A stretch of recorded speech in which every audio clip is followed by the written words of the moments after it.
Hadidi Rashid, mkuu wa mkoa wa Kusini Pemba.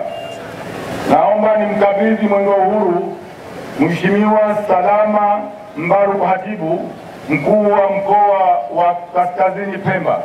Mwenge huu nilikabidhiwa tarehe 24 asubuhi pale uwanja wa ndege na Mheshimiwa mkuu wa mkoa wa Mjini Idisa Kitwana Mustafa, ukiwa katika hali nzuri, unameremeta.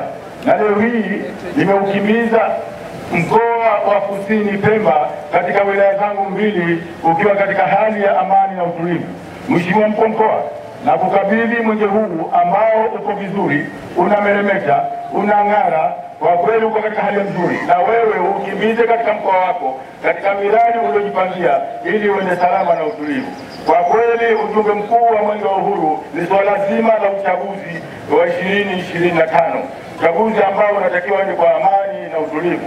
Kwa maana hiyo, msisitizo mkubwa Mheshimiwa mkuu wa mkoa ni swala zima la kudumisha amani katika mikoa yetu. Mungu akusaidie.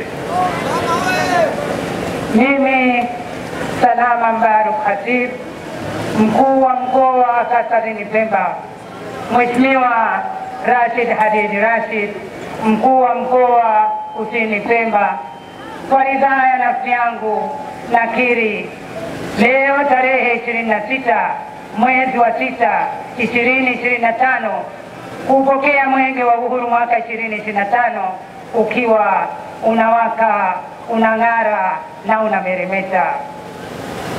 Nakiri kupokea kiongozi wa mbio za mwenge wa uhuru mwaka 2025 Comrade Ismail Ali Usri na wakimbizaji wa mwenge wa uhuru watano, mkufunzi mmoja pamoja na mratibu wa mwenge kitaifa mmoja, wakiwa wako salama, wenye afya njema na wako tayari kulitumikia taifa.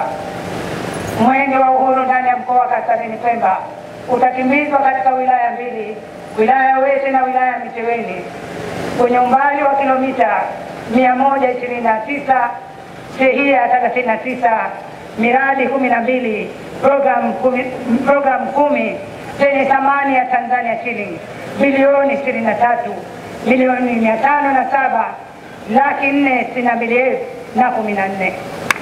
Mheshimiwa mkuu wa mkoa wa Kusini Pemba, kwa niaba ya wananchi wa mkoa wa Kaskazini Pemba, nachukua nafasi hii kwa dhati kabisa kukushukuru wewe na wananchi wa mkoa wa Kusini Pemba kwa kuweza kukamilisha ratiba yako kwa usalama na amani. Na mimi naahidi mwenge huu wa uhuru mwaka 2025 nitausimamia, nitaulinda kwa kushirikiana na waheshimiwa wakuu wa wilaya, vyombo vya ulinzi pamoja na wananchi. Aidha, mwenge huu wa uhuru mwaka 2025 tutaitekeleza kwa vitendo kauli mbiu ya mwaka 2025 isemayo uchaguzi mkuu 2025 kwa amani na utulivu. Mwenyezi Mungu, na kuomba nisaidie.